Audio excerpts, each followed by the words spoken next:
My husband surprised me with a solitary trip to Paris. As I was getting into the taxi, our old gardener grabbed my wrist. "Ma'am, please don't go. Just trust me." I pretended to leave, but I doubled back and hid in the guest house. An hour later, a black van pulled up and I stopped breathing when I saw, "I'm glad to have you here. Follow my story until the end and comment the city you're watching from so I can see how far my story has reached." I should have known something was wrong the moment I saw the black suitcase sitting by our front door. Jared had this pleased expression on his face, like a man who'd just solved a difficult puzzle, and he kept checking his watch every few minutes. After 34 years of marriage, I knew that look. It meant he was planning something, and experience had taught me that Jared's surprises rarely worked out in my favor. "Paris, Lorene," he announced, spreading his arms wide like he was presenting me with the world itself. "Just you and me, sweetheart. A second honeymoon." I stood in our kitchen, coffee mug halfway to my lips, trying to process what he'd just said. The morning sun streamed through the windows, casting golden light across the granite countertops I'd spent months choosing 3 years ago. Everything looked normal.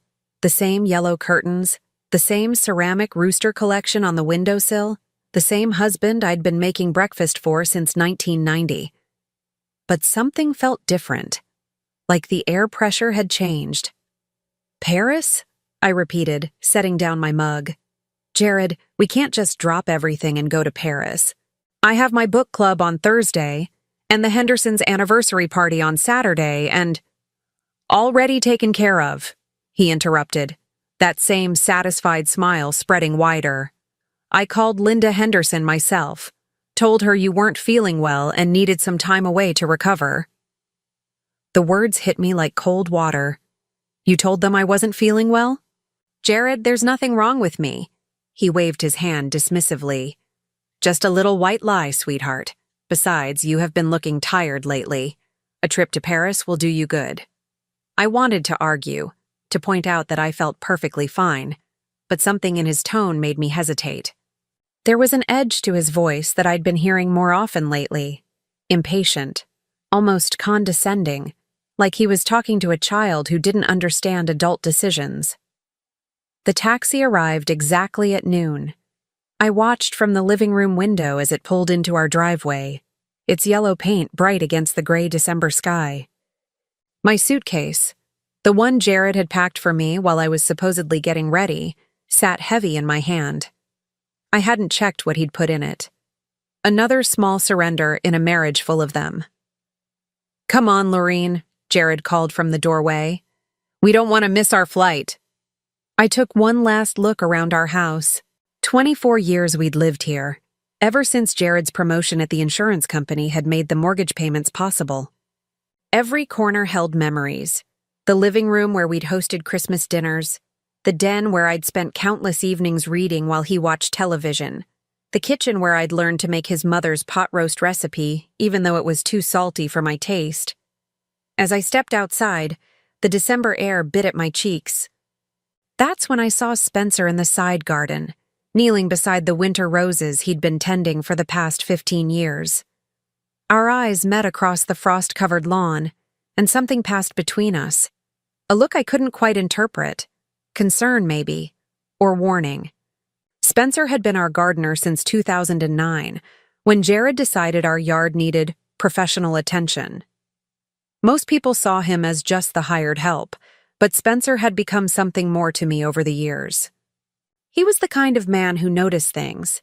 When the roses needed extra water during a dry spell, when the gutters were clogging with autumn leaves, when I seemed particularly quiet after one of Jared's criticisms about my cooking or my housekeeping, or my failure to understand whatever point he was trying to make about politics or money or the proper way to load a dishwasher. The taxi driver was loading our bags into the trunk when Spencer suddenly stood up, brushing dirt from his knees.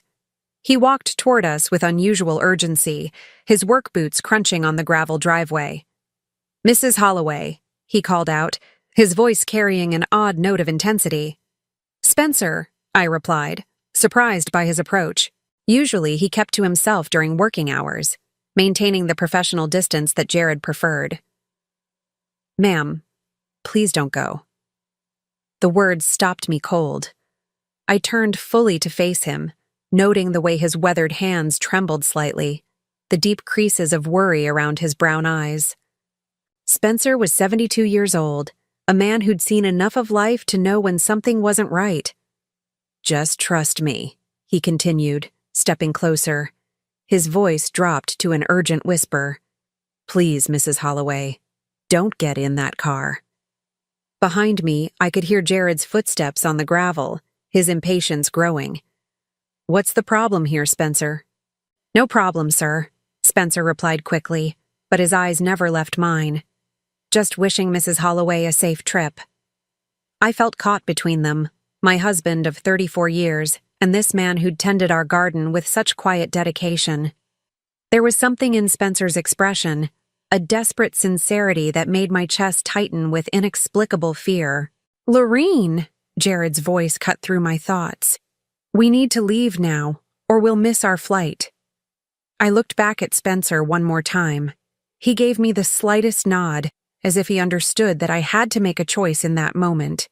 Trust my husband's plan, or trust the instinct that was telling me something was terribly wrong. "Coming!" I called to Jared, then lowered my voice for Spencer. "I'll be fine. Take care of the roses while I'm gone." As I approached the taxi, my mind raced. 34 years of marriage had taught me to read the subtle signs of Jared's moods, and today something felt different. The forced cheerfulness, the sudden spontaneity so unlike his usually methodical nature, the way he'd arranged everything without consulting me first. It all added up to something I couldn't name, but definitely didn't like. I reached for the taxi door handle, then stopped. "Actually," I said, turning back toward Jared, "I forgot my reading glasses. You know I can't sleep on planes without them." Jared's jaw tightened almost imperceptibly. "Lorene, we don't have time." "It'll just take a minute," I insisted, already walking back toward the house.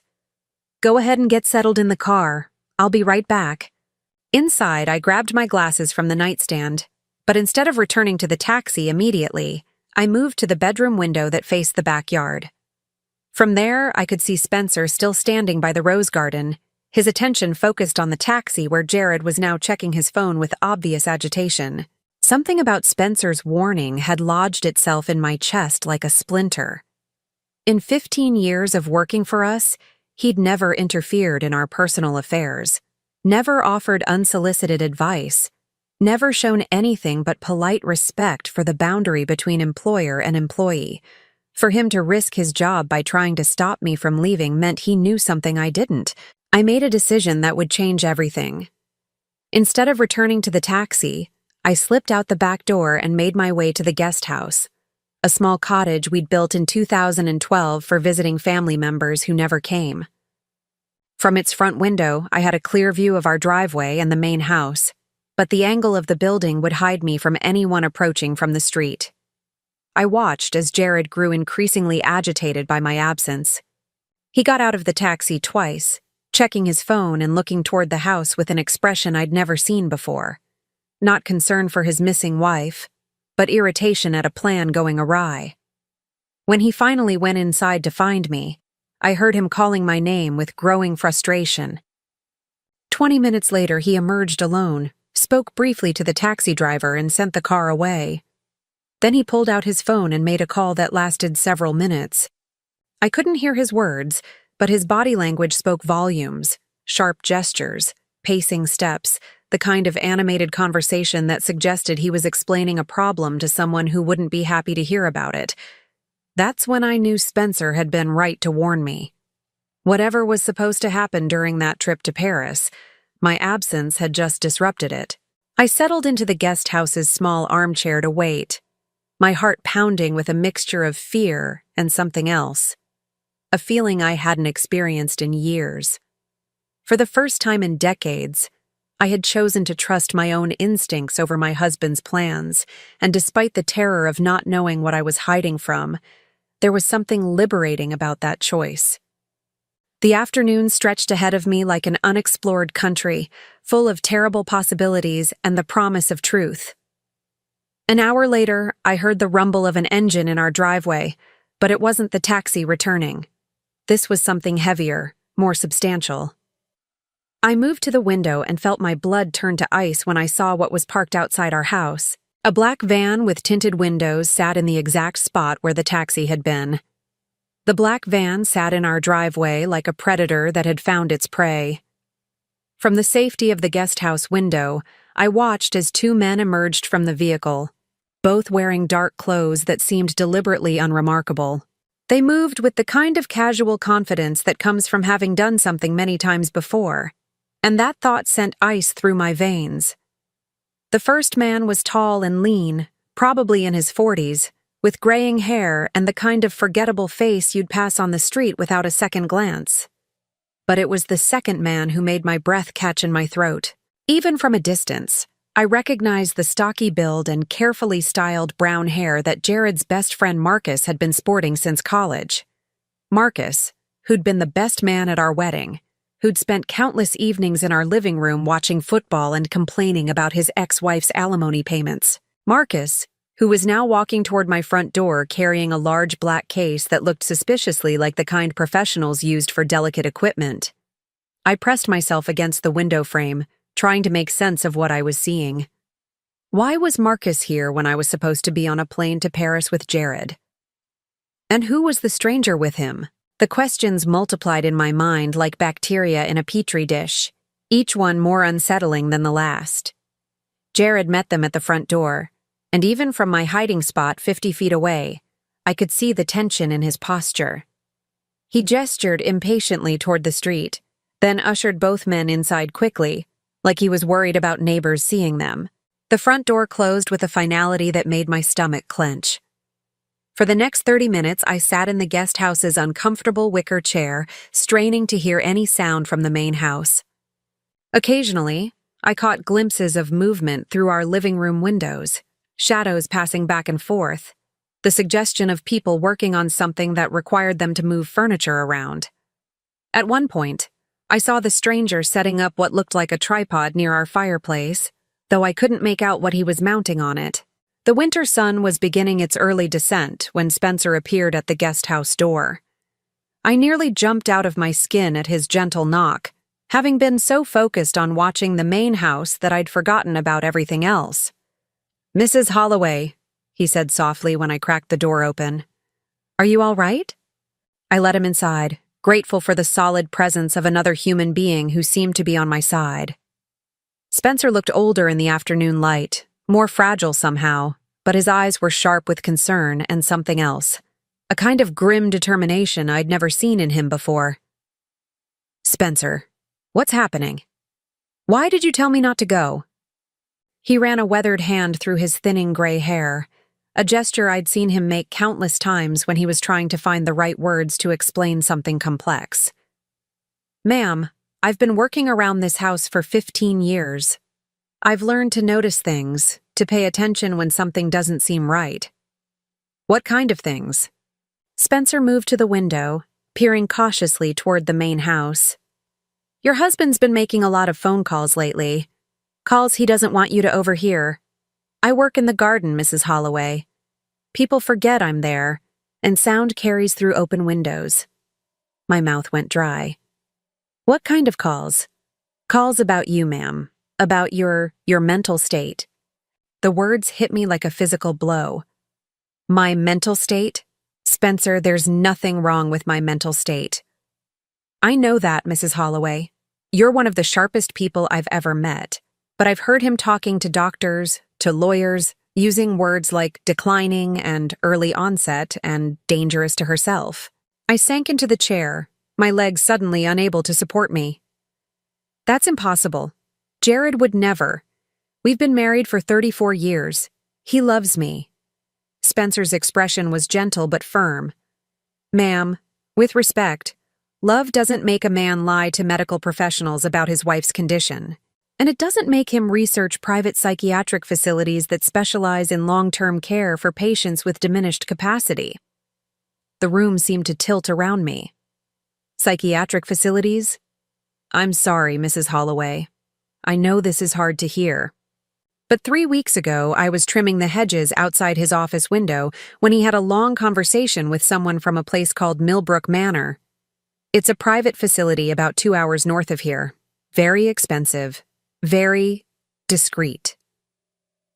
I tried to process what Spencer was telling me, but my mind kept rejecting the information like an immune system fighting off infection.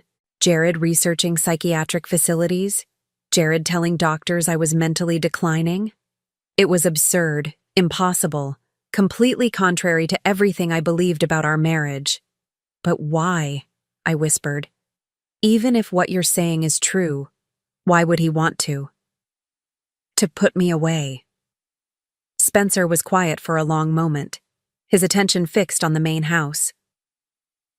Mrs. Holloway, you inherited a substantial amount of money when your parents died 5 years ago, didn't you? The question seemed to come from nowhere, but I nodded. $2 million. My father was very careful with his investments, and my mother never spent money on anything unnecessary. But Jared knows about that. We put it in a joint account. Actually, ma'am, you didn't. I stared at him. What do you mean? I mean the money is still in your name only. I know because I helped you carry some of the paperwork in from your car last month when you came back from the bank. Some of it fell out of your folder, and I couldn't help but see the account statements as I picked them up. My mind raced back to that afternoon. I'd been meeting with our financial advisor about updating our investment portfolio, and yes, I remembered carrying a stack of papers. I also remembered Spencer helping me with my packages when I struggled with the front door. At the time, I'd been grateful for his assistance. Now, I realized it might have saved my life.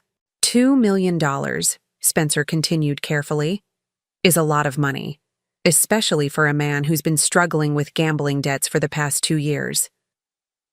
The world stopped spinning. Gambling debts?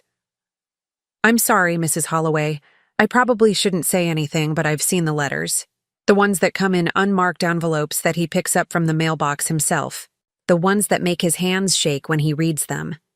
I felt something cold and sick spreading through my chest. How much does he owe? Spencer's silence was answer enough. Through the guest house window, we watched as Marcus and the stranger carried several pieces of equipment back to the van. Whatever they'd been doing inside our house, they were apparently finished. I saw Jared shake hands with both men, the gesture of someone concluding a business transaction, and then the van pulled out of our driveway as quietly as it had arrived. Mrs. Holloway, Spencer said quietly, I think you need to see what they did in there. We waited another hour until we were certain Jared had left the house. Spencer had watched him drive away in his silver sedan about 20 minutes after the van departed, presumably to pick me up from wherever he thought I'd gone when I didn't return to the taxi. Using Spencer's key, something I hadn't known he possessed, we entered through the back door. The house felt different immediately, though I couldn't pinpoint exactly how. It was still our home, still furnished with the same pieces we'd accumulated over decades of marriage, but something essential had changed. It didn't take long to find what the men had been doing. In the living room, tucked discreetly behind our family photos on the mantelpiece, was a small camera no bigger than a button. I found another one in the kitchen, positioned to capture the breakfast table where Jared and I had our morning coffee every day. A third was hidden in our bedroom, angled to record our bed and the adjoining bathroom door. They're watching me, I said, my voice barely above a whisper. Spencer nodded grimly. Documenting everything you do, everything you say, building a case. A case for what? Proving you're not competent to manage your own affairs. In Jared's office, Spencer showed me something that made my blood run cold. Hidden behind a false back in his filing cabinet were medical forms, already partially filled out, describing symptoms I'd never experienced and behaviors I'd never exhibited. Confusion, disorientation, episodes of aggressive paranoia, inability to recognize familiar faces or remember recent events. All of it lies, all of it written in Jared's careful handwriting. He's been planning this for months, I realized, sinking into his desk chair. The trip to Paris, It was supposed to be when I disappeared, wasn't it? When I got lost and confused in a foreign country, proving that I couldn't take care of myself anymore. Spencer's expression was grim. And then he'd have legal grounds to have you declared incompetent, with power of attorney over your finances and the authority to make decisions about your care. I thought about the psychiatric facility Spencer had mentioned, the expensive and discreet Millbrook Manor, a place where inconvenient wives could be tucked away while their husbands gained access to $2 million inheritances. A place where a woman could disappear completely, legally and permanently, while the world believed she was receiving the best possible care for her tragic condition.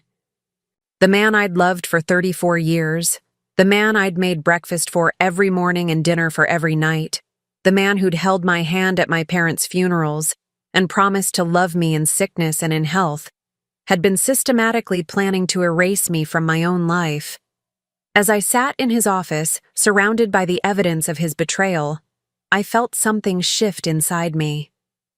The fear was still there, cold and sharp in my chest, but it was joined by something else now. Something harder and more dangerous. Jared thought he was dealing with a confused old woman who could be easily manipulated and discarded. He was about to discover exactly how wrong he was. I stood up from his desk chair and looked at Spencer, who had been watching me with concerned eyes. "How long do we have before he comes back?" Spencer checked his watch. "Probably an hour, maybe 2. He'll want to look like he's been searching for you." "Good," I said, my voice steadier than I'd felt in hours. "Because we have work to do." For the first time since Spencer had warned me not to get in that taxi, I knew exactly what I needed to do next. Jared wanted to play games with my sanity and my freedom? Fine. But this time, I was going to be the one making the rules. The sound of Jared's car pulling into the driveway sent Spencer and me scrambling back to the guest house like conspirators fleeing a crime scene. We made it just as the front door slammed with enough force to rattle the windows, followed by Jared's voice calling my name with an edge of panic that would have seemed genuine if I hadn't spent the last 2 hours discovering what kind of man I'd really been married to. "Lorene! Lorene, where are you?" "There." From the guest house window, I watched my husband of 34 years pace our front porch, his cell phone pressed to his ear. Even from a distance, I could see the agitation in his movements, the way he ran his free hand through his thinning hair, the sharp gestures he made while talking to whoever was on the other end of that call.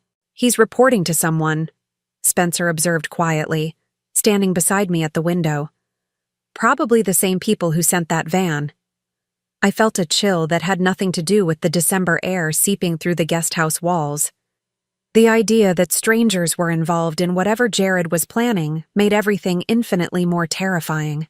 This wasn't just a husband with gambling debts trying to access his wife's inheritance. This was organized, professional, systematic. "Spencer," I said, my voice barely above a whisper, "how long have you known about the phone calls?" He was quiet for a moment, his weathered face thoughtful.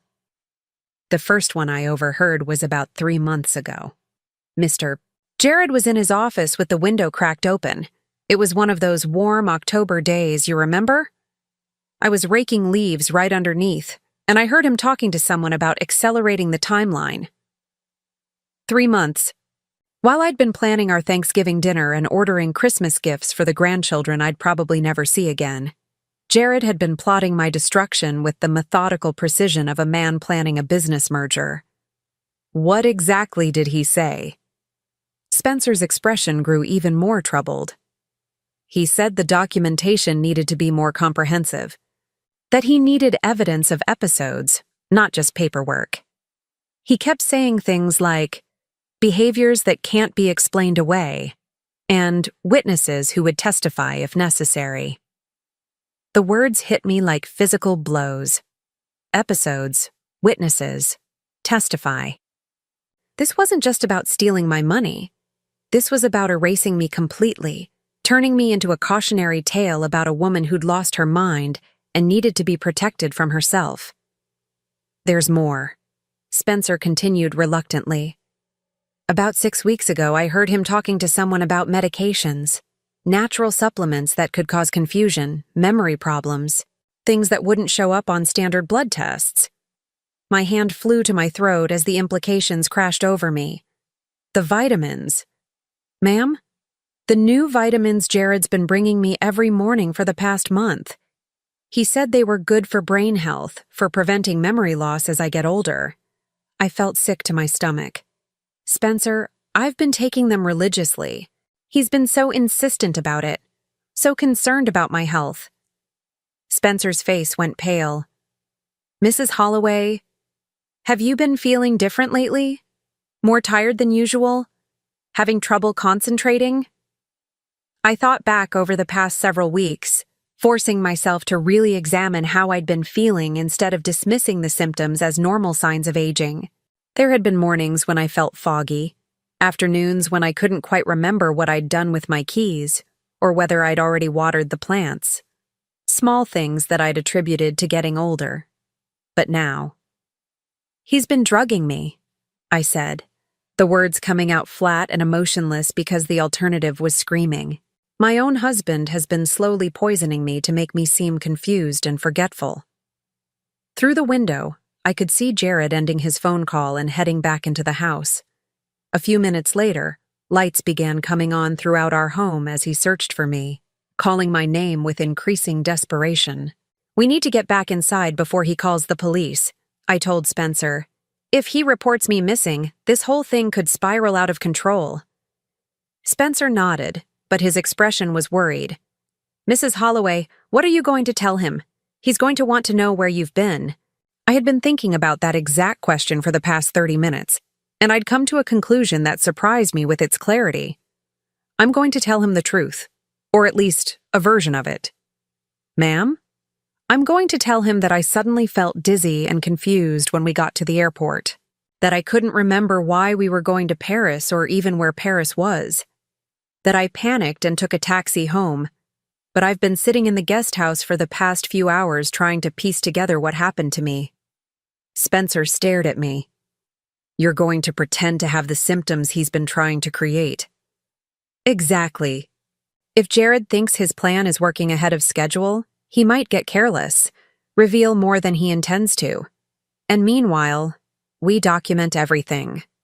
It was a dangerous game, pretending to lose my mind while secretly maintaining perfect clarity. But it was the only way I could think of to stay one step ahead of whatever Jared was planning. If he believed I was already showing signs of serious mental decline, he might accelerate his timeline, and in doing so, make mistakes that would expose the full scope of his conspiracy. Spencer and I agreed that he would continue working in the garden as if nothing had happened, keeping his eyes and ears open for any further developments. Meanwhile, I would return to the house and begin the most challenging performance of my life. I found Jared in our bedroom, sitting on the edge of our bed with his head in his hands. When I knocked softly on the doorframe, he looked up with an expression of such relief that for a moment, I almost forgot what I'd discovered about him. Lorene! Thank God, where have you been? I've been worried sick. I let my voice trail off, adding a note of confusion that wasn't entirely feigned. Jared, I don't understand what happened. We were at the airport, and suddenly I couldn't remember why we were there. He stood up quickly, crossing the room to take my hands in his. His touch felt different now, not comforting, but calculating. What do you mean, sweetheart? Paris, I said, shaking my head as if trying to clear it. You kept saying we were going to Paris, but I couldn't remember booking a trip. I couldn't remember wanting to go anywhere. And then when we got to the airport, I looked at all those people and all those signs, and I got so scared. Jared's eyes sharpened with what looked like professional interest. Scared of what? I don't know. Everything. Nothing. I felt like I was in a place I'd never seen before, surrounded by strangers, and I couldn't understand why you were trying to make me get on an airplane. I sat down heavily on our bed, putting my head in my hands. I took a taxi home, but then I couldn't remember where I'd put my house keys. I've been sitting in the guest house all afternoon, waiting for you to come home and explain what's happening to me. The silence that followed was so complete I could hear the grandfather clock ticking in the hallway downstairs. When I looked up, Jared was staring at me with an expression I'd never seen before. Not concern or love or even confusion, but something that looked almost like satisfaction. "Sweetheart," he said, his voice taking on the gentle, patronizing tone people use with small children or very sick people. "I think you might be more tired than we realized. Maybe we should make an appointment with Dr. Morrison, have him take a look at you." Dr. Morrison, who had been our family physician for the past 15 years, and who would undoubtedly find nothing wrong with me because there was nothing wrong with me. Which meant Jared was planning to take me somewhere else, to one of the doctors Spencer had mentioned, the ones who specialized in finding problems that didn't exist. "Do you think that's necessary?" I asked, letting a note of fear creep into my voice. "Maybe I just need some rest." "Maybe," Jared agreed, but I could see the wheels turning behind his eyes. "But Laureen, what you're describing, the confusion, the memory problems, the disorientation, these could be signs of something serious. Something serious, like early-onset dementia or Alzheimer's, or any number of conditions that would require long-term specialized care. The kind of care provided by expensive private facilities like Millbrook Manor." "I'm scared, Jared," I said, and for once, I didn't have to fake the emotion in my voice. He sat down beside me and put his arm around my shoulders, pulling me close in what should have been a comforting gesture. Instead, it felt like being embraced by a snake. "Don't be scared, sweetheart. I'm going to take care of everything. I'm going to make sure you get the best possible help." The best possible help. Not the help I needed because I didn't need any help. The help he needed me to have, which was an entirely different thing. That night, I lay awake beside the man I'd shared a bed with for over 3 decades, listening to his steady breathing and planning my next move. Every few hours, I heard the soft click of our bedroom door opening and closing, followed by the whispered sound of footsteps in the hallway. Jared was checking on me, making sure I was still there, still under his control. Around 3 in the morning, I heard him talking quietly on the phone in his office downstairs. The conversation lasted nearly an hour, and when he finally returned to bed, he smelled faintly of cigarettes, a habit he'd supposedly given up years ago, but apparently resumed under stress. In the darkness, I began to understand the true scope of what I was dealing with. This wasn't just a husband trying to steal his wife's inheritance. This was a carefully orchestrated campaign designed to strip me of everything that made me human, my autonomy, my dignity, my very identity. And if Spencer hadn't warned me, if I'd gotten on that plane to Paris, I would have walked straight into a trap that would have destroyed my life completely. The next morning, Jared brought me my vitamins with breakfast, just as he had every morning for the past month. This time, I knew exactly what they were intended to do. "Here you go, sweetheart," he said, setting the pills beside my orange juice with the same casual affection he'd shown for 34 years. "These will help with your energy levels." I palmed the pills instead of swallowing them, waiting until he left for his morning shower before spitting them into a tissue. Later, when I was certain he was gone, I would give them to Spencer, who had offered to take them to someone he knew who could have them analyzed. As I sat at our breakfast table, surrounded by the familiar comfort of our morning routine, I realized that everything I'd believed about my life had been a carefully constructed illusion. The loving husband, the secure marriage, the peaceful retirement we'd been planning, none of it had been real. But unlike the victim Jared thought he was creating, I was not confused, not helpless, and certainly not willing to disappear quietly into whatever nightmare he had planned for me. The war for my life had begun, and I intended to win it. The pills Spencer took for analysis came back exactly as we'd suspected, a cocktail of supplements laced with mild sedatives and cognitive suppressants that would cause exactly the symptoms Jared claimed to be concerned about. Memory fog, confusion, difficulty concentrating. Nothing that would show up on a routine blood test, but enough to make a 64-year-old woman seem like she was experiencing the early stages of dementia. The person who analyzed these says they're actually quite sophisticated, Spencer told me as we sat in the guest house 3 days later. Whoever formulated this knew exactly what they were doing.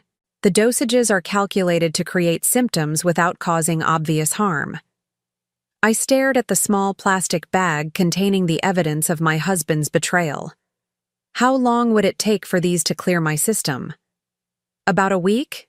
Maybe less if you drink plenty of water and get some exercise. A week. For 7 days, I would need to continue pretending to experience symptoms that were slowly fading from my system while documenting everything Jared did and said. It was like being an undercover agent in my own home, gathering evidence against the man who'd promised to love and honor me until death do us part. The irony wasn't lost on me. Death would indeed part us.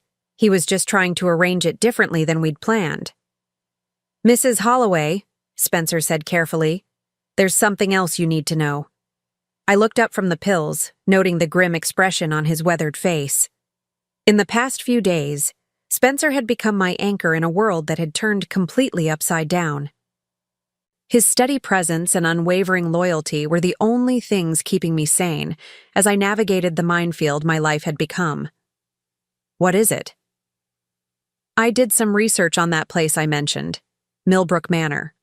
It's not just expensive, it's exclusive. They specialize in long-term care for patients whose families want discretion." "What kind of discretion?" Spencer pulled out a small notebook where he'd been recording everything we'd discovered. "The kind where patients check in but their families rarely visit, where medical records are kept confidential and communication with the outside world is strictly controlled for the patient's own good." The temperature in the guest house seemed to drop 10 degrees. "You're talking about a place where people disappear." "I'm talking about a place where inconvenient relatives can be stored indefinitely while their families gain control of their assets, all perfectly legal, all documented as necessary medical care." I felt something cold and sharp twist in my stomach. Jared hadn't just been planning to steal my inheritance, he'd been planning to erase me from existence entirely. A living death that would allow him to access my $2 million while maintaining the sympathetic image of a devoted husband caring for his tragically ill wife. "How much does a place like that cost?" Spencer consulted his notebook. "About $8,000 a month for basic care. More if the patient requires special handling or additional security measures." $8,000 a month. Even with my inheritance, that would add up quickly. Unless Jared was planning for my stay to be relatively short. The thought made my hands shake as I considered the implications. Perhaps the plan wasn't just confinement. Perhaps it was something far worse, disguised as natural deterioration in a patient with advancing dementia. "Spencer, I need you to help me with something." "Anything, Mrs. Holloway." "I need to search Jared's office more thoroughly. If he's been planning this for months, there has to be more documentation. Financial records, correspondence, maybe even a timeline." Spencer nodded. "He goes to his poker game every Thursday night. Stays out until at least midnight." Thursday night.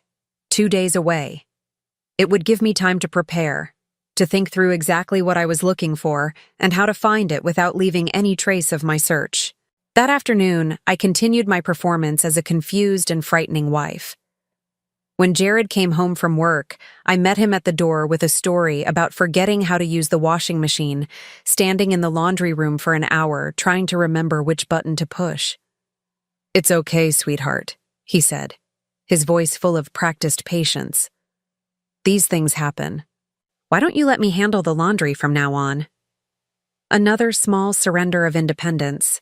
Another piece of evidence that I couldn't manage basic household tasks. I wondered how many of these moments he was documenting, building his case piece by piece.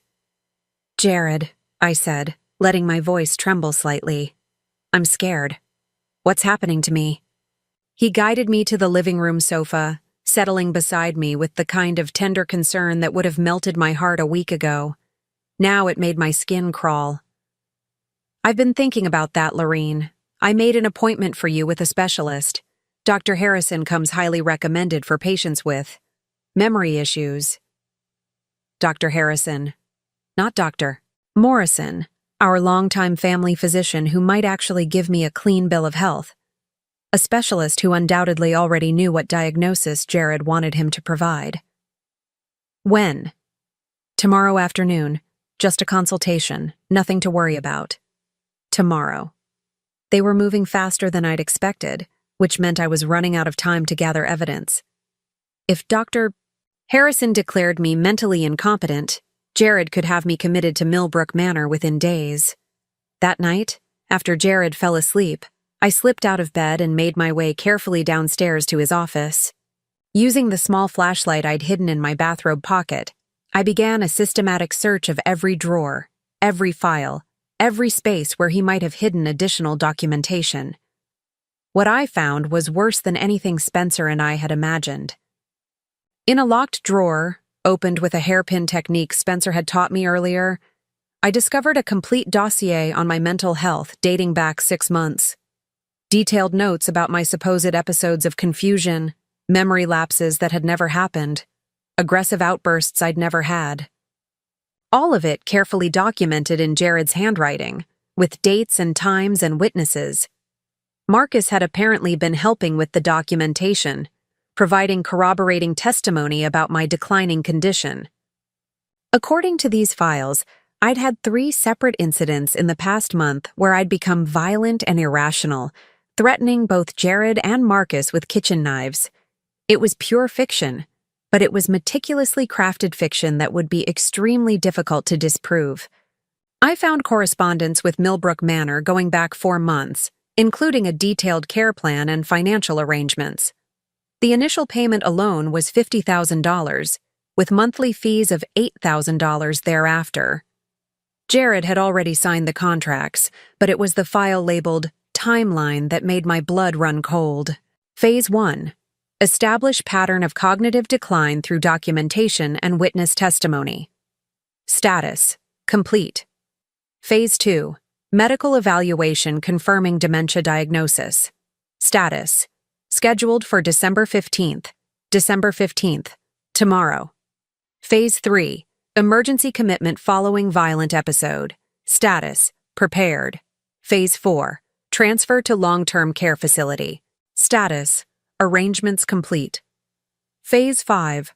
Access to inheritance and insurance proceeds. Status: pending.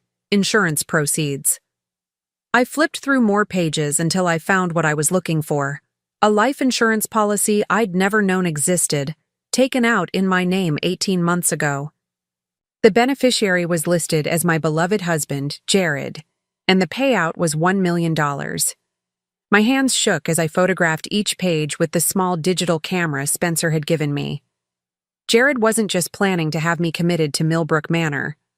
He was planning for me to die there, making it look like the natural progression of a tragic illness while he collected both my inheritance and my insurance money. $3 million total, enough to pay off his gambling debts and fund a very comfortable retirement.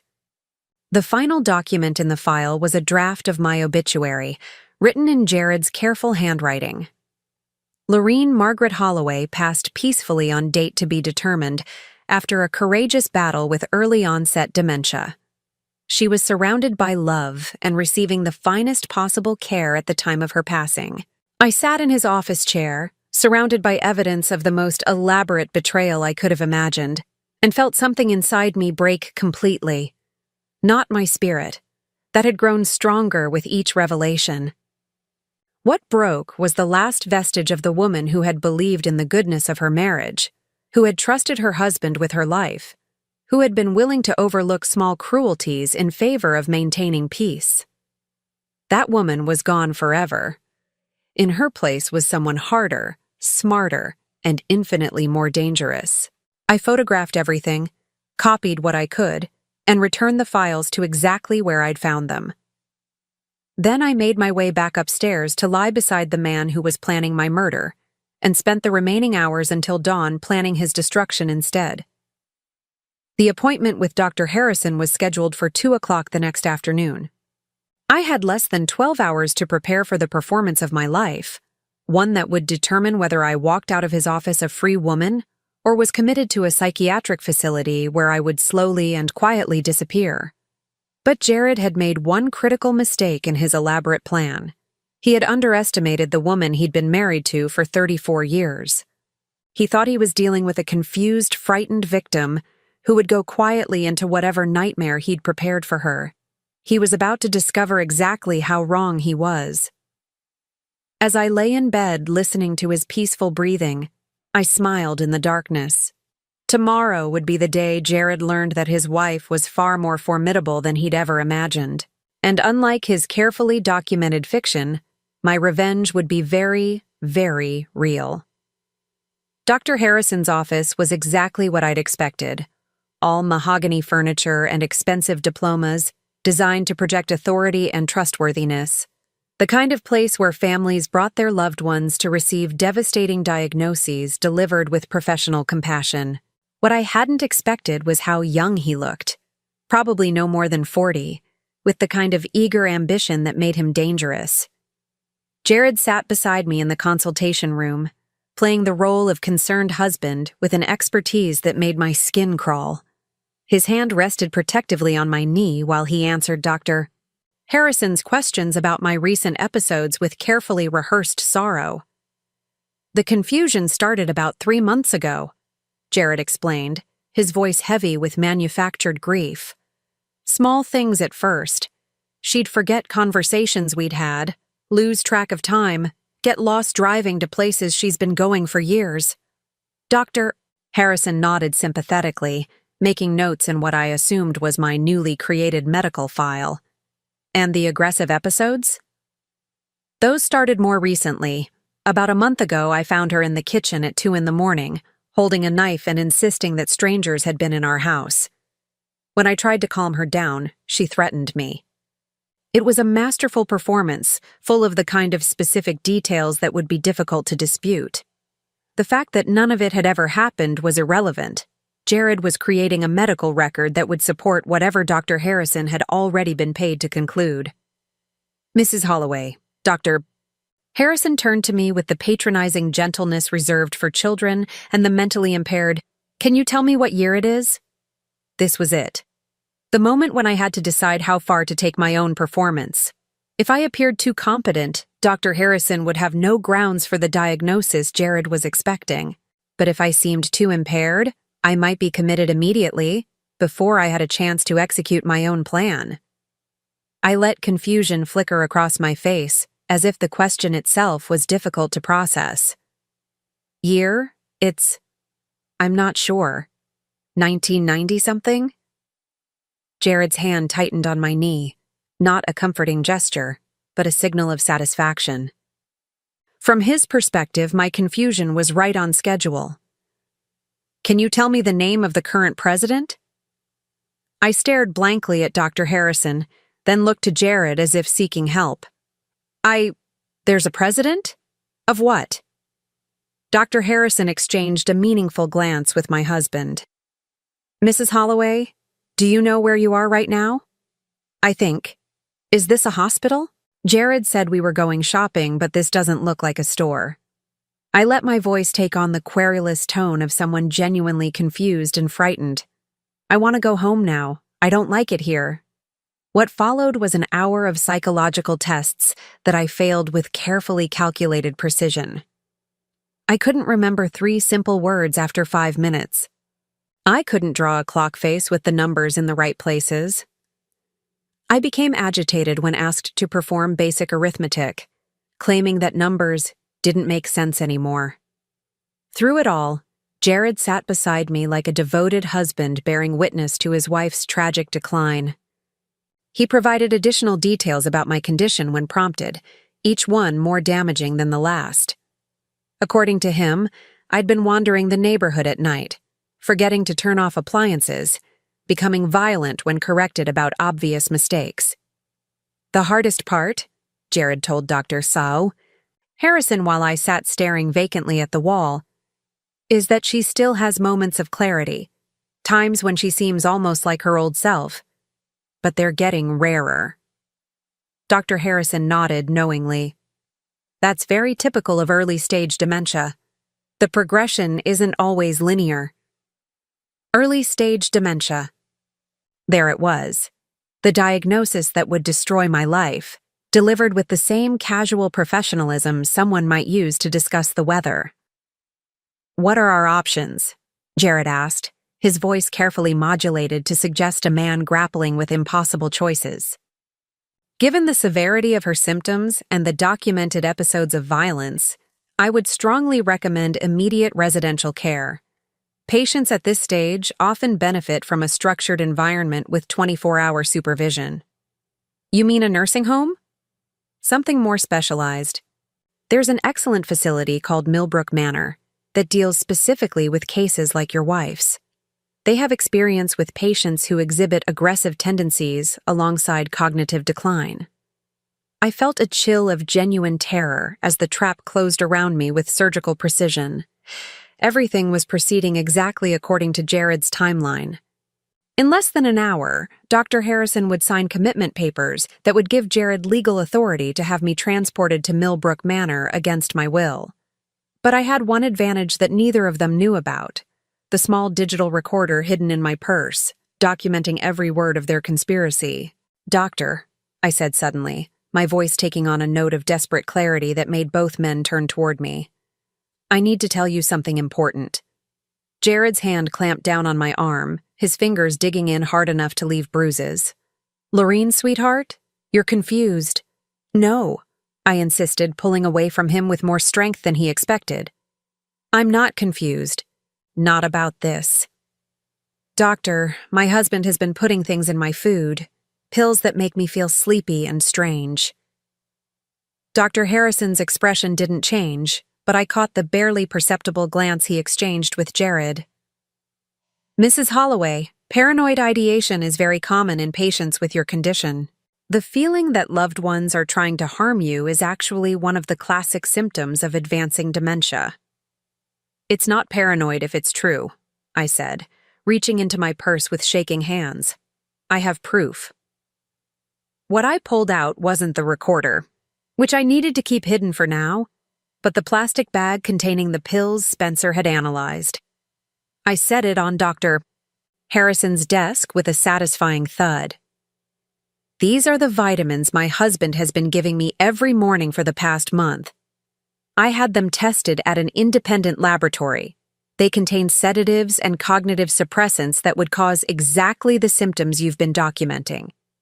The silence that followed was so complete I could hear the air conditioning humming in the walls. Jared's face had gone white, while Dr. Harrison stared at the pill bag as if it were a venomous snake. "Lorene," Jared said carefully, "where did you get those pills tested? You've been at home with me every day."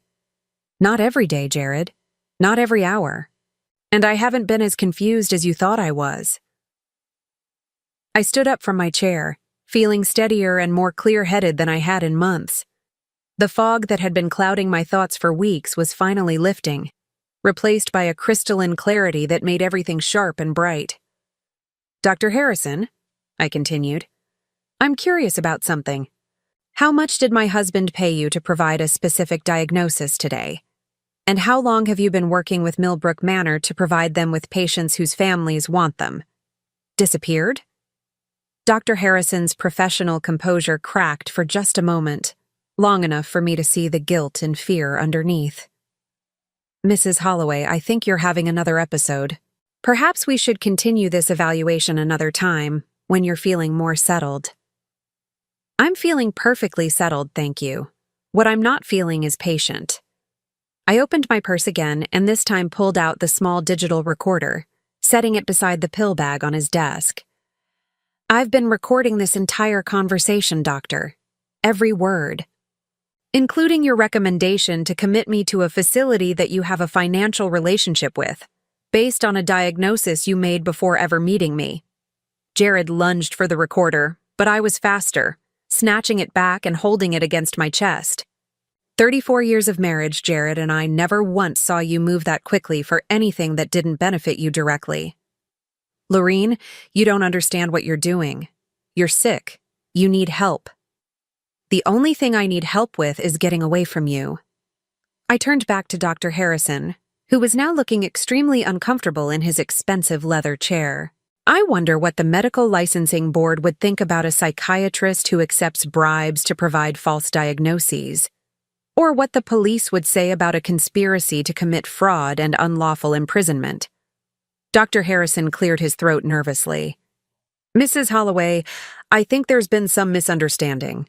Your husband brought you here because he's genuinely concerned about your welfare. No one is trying to hurt you. Really? Then explain this.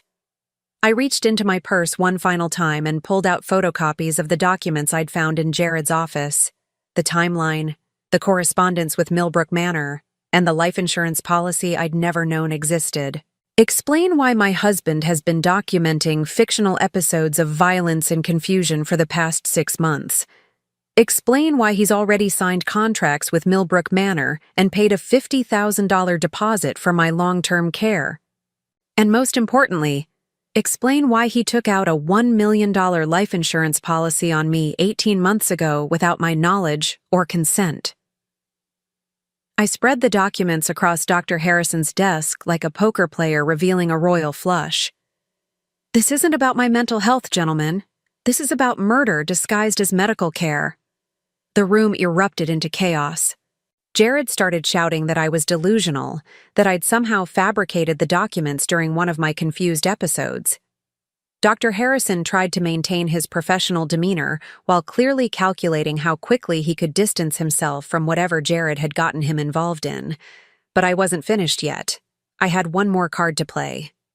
"Spencer," I called loudly toward the closed office door. A moment later, my faithful gardener entered the room, followed by 2 people I'd never seen before. A woman in her 50s wearing a badge that identified her as a social worker, and a man in a police uniform. "Mrs. Holloway called us 3 days ago," the social worker explained to the stunned men. She was concerned that someone was trying to have her committed against her will for financial gain. "We've been investigating her claims." The police officer stepped forward. "Dr. Harrison, we need to speak with you about your relationship with Millbrook Manor and the suspicious number of emergency commitments you've processed in the past year." I watched as the carefully constructed web of lies and corruption began to unravel around Jared and his co-conspirators. 34 years of marriage had taught me to read my husband's expressions, and what I saw now was pure panic as he realized that his victim had become his hunter. "Spencer," I said, turning to the man who had saved my life with his warning about the Paris trip, "I believe we can go home now." As we left Dr. Harrison's office, I could hear Jared shouting my name behind us, his voice no longer filled with false concern, but with the raw desperation of a man watching his carefully planned future disappear. I didn't look back. After 34 years, I was finally moving forward. 6 months later, I stood in the garden of my new home, watching Spencer plant roses in soil that belonged to me alone. The house was smaller than the one I'd shared with Jared for 24 years, but every corner of it was honest. No hidden cameras, no secret documents, no medications disguised as vitamins. Just a peaceful cottage on 3 acres of land, 40 miles from the city where I'd nearly lost everything. The legal proceedings had taken 4 months to resolve completely. Jared was sentenced to 8 years in federal prison for conspiracy to commit fraud, insurance fraud, and attempted unlawful imprisonment. Dr. Harrison lost his medical license and received 5 years for his role in what the prosecutor called a systematic scheme to defraud elderly patients and their families. Marcus, Jared's supposed best friend and co-conspirator, pleaded guilty to lesser charges in exchange for testimony against the others. It turned out that Marcus wasn't just helping Jared document my fictional episodes of dementia. He was part of a larger network that specialized in targeting wealthy, older adults for elaborate financial scams. The investigation that followed my case uncovered 12 other victims over the past 3 years, all of them women over 60 who had been systematically drugged, gaslighted, and committed to expensive private facilities while their assets were transferred to family members or caregivers. Some of them had died at Millbrook Manor under suspicious circumstances that were being investigated by federal authorities. I testified at every trial, telling my story with the same clarity and precision I'd used to document Jared's conspiracy. The prosecutors called me an ideal witness, calm, credible, and impossible to discredit because of the meticulous evidence I'd gathered. What they didn't understand was that testifying wasn't difficult for me because I was no longer afraid. Fear belonged to my old life, to the woman who had trusted too easily and questioned too little. The woman I'd become was someone different entirely. "Mrs. Holloway," Spencer called from the garden, "these roses should bloom beautifully next spring. The soil here is much better than what we had at the old house." I smiled, enjoying the casual way he said "we," as if there had never been any question that he would come with me when I moved.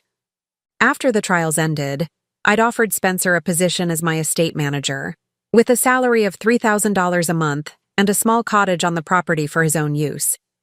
It was the first time in my adult life that I'd made a major decision without consulting anyone else, and it felt like the most natural thing in the world. Spencer had become more than an employee. He was my closest friend, my confidant, and the person who had literally saved my life by warning me not to get on that plane to Paris. Without his intervention, I would have walked straight into Jared's trap and disappeared as completely as if I'd never existed. "The roses will be lovely," I agreed, settling into one of the wicker chairs I'd placed on the back patio.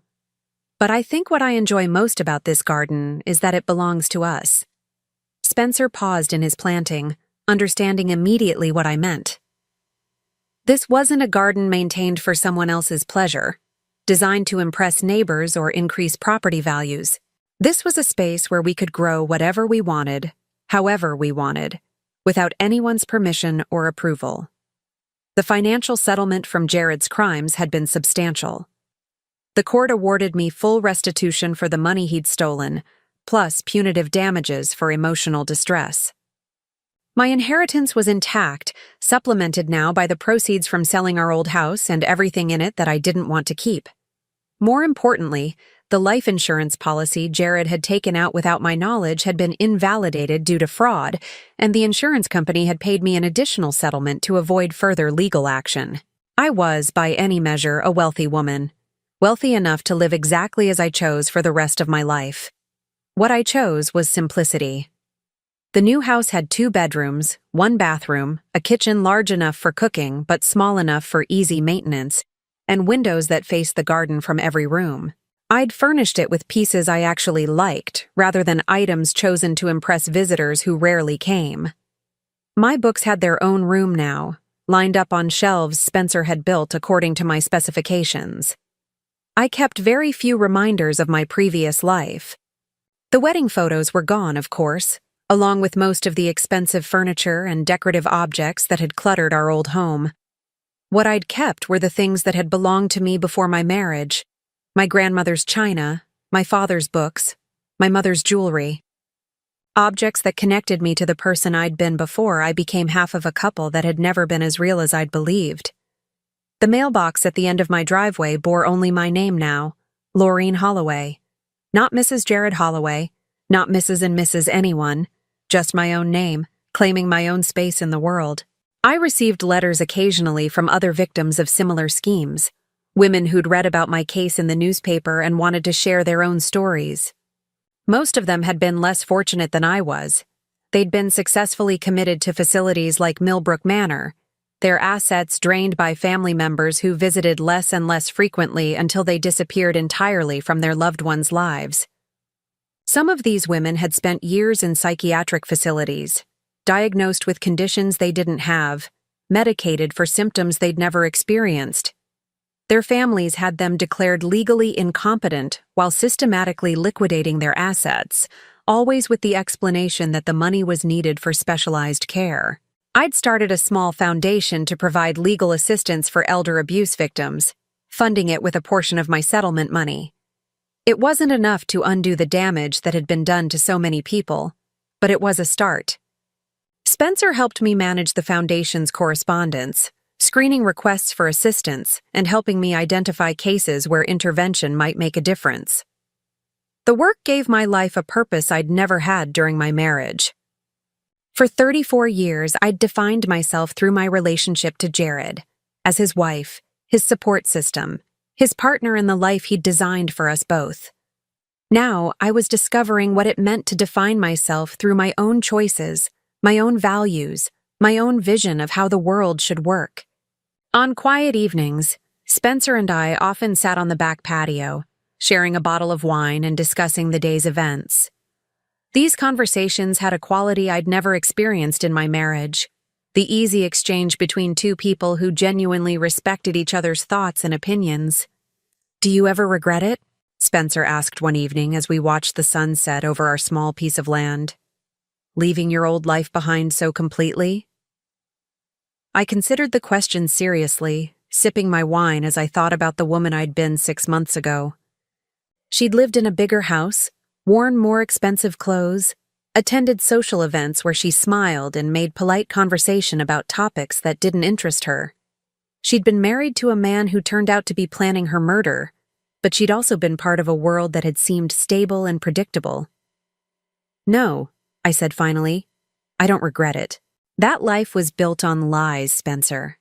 Everything I thought I knew about my marriage, about Jared, about my place in the world, none of it was real. How can you regret losing something that never existed?" Spencer nodded, understanding. He'd witnessed the slow revelation of Jared's true nature, watched me discover the extent of the deception that had shaped my adult life. He'd also seen me transform from a confused, frightened woman into someone who could face down her would-be murderer in a courtroom and expose his crimes with calm precision. "What you have now is real," he said simply. He was right. The cottage, the garden, the work I was doing through the foundation, my friendship with Spencer, all of it was built on truth rather than illusion. I knew exactly where I stood with everyone in my life, exactly what I could expect from each relationship, exactly what I was capable of achieving on my own. The independence was intoxicating. At 64, I was learning what it felt like to make decisions based on my own preferences rather than someone else's expectations. I could eat dinner at noon if I felt like it, plant vegetables instead of flowers, stay up all night reading without anyone commenting on the waste of electricity. Small freedoms, perhaps, but they added up to something larger, the right to exist as myself rather than as someone else's idea of who I should be. A year after the trials ended, I received an unexpected visitor. I was working in the garden when Spencer announced that someone was at the front door asking to speak with me. I found a woman in her early 40s standing on my porch, nervous but determined. "Mrs. Holloway? My name is Sarah Martinez. I think my father is trying to have my grandmother committed so he can access her inheritance. I read about your case in the newspaper, and I was wondering if you might be able to help me." I invited Sarah inside, listening as she told me a story that was depressingly familiar. An elderly woman with substantial assets, a family member with financial problems, mysterious episodes of confusion that seemed to coincide with the introduction of new medications, and a sudden urgency about the need for specialized care. "What do you want me to do?" I asked when she'd finished. "I don't know," Sarah admitted. "I just know that what's happening to my grandmother isn't right, and I don't know how to stop it. Everyone thinks I'm being paranoid because I don't trust my own father." I looked at this young woman who was fighting to protect someone she loved from the same kind of systematic abuse I'd experienced. She reminded me of myself in those terrifying days after Spencer's warning, when I'd known something was wrong but hadn't understood the full scope of what I was dealing with. "The first thing you need to understand," I told her, "is that you're not paranoid. If your instincts are telling you something is wrong, trust them. The second thing you need to know is that you're not alone." Over the next several hours, I walked Sarah through everything I'd learned about elder abuse schemes, how they worked, what documentation to look for, which professionals to trust, and most importantly, how to protect her grandmother while gathering evidence of the abuse. When she left that evening, Sarah had a plan of action and my promise of support through the foundation. 6 months later, she called to tell me that her father was in jail and her grandmother was safe, living in her own home with Sarah as her legal guardian. These victories became the currency of my new life. Each person we helped, each scheme we exposed, each family we kept together, felt like a small act of rebellion against the kind of evil that had nearly destroyed me. I couldn't undo what had been done to me, but I could use my experience to prevent the same thing from happening to others. Spencer and I developed a routine that suited us both. Mornings in the garden, afternoons working on foundation business, evenings reading or talking or simply enjoying the peace of our shared space. We traveled occasionally, trips to visit other elder abuse victims, conferences on legal advocacy, sometimes just weekend getaways to places we'd always wanted to see. I was happier at 65 than I'd ever been at 35, or 45 or 55. The contentment wasn't based on any external validation or relationship status. It came from the simple satisfaction of living authentically, of using my time and resources for purposes that mattered to me, of existing in the world as myself rather than as someone else's creation. On the second anniversary of the day Spencer had warned me not to go to Paris, we held a small celebration in the garden. Just the two of us, a bottle of good wine, and a toast to the life we'd built together, not as romantic partners, but as two people who had chosen to face the world honestly and help each other along the way. To second chances, Spencer said, raising his glass. To first chances, I corrected. To finally getting the chance to live the life I was meant to have. As the sun set over our roses, I thought about the woman I'd been 2 years ago, confused, frightened, trusting in people who wanted to destroy her. That woman was gone now. Not because she'd been murdered as Jared had planned, but because she'd transformed into someone stronger, wiser, and infinitely more dangerous to those who preyed on the vulnerable. I had survived, I had thrived, and I had made sure that others would have the same chance. It was, I thought, a life worth living. Now I'm curious about you who listened to my story. What would you do if you were in my place? Have you ever been through something similar? Comment below. And meanwhile, I'm leaving on the final screen 2 other stories that are channel favorites, and they will definitely surprise you. Thank you for watching until here.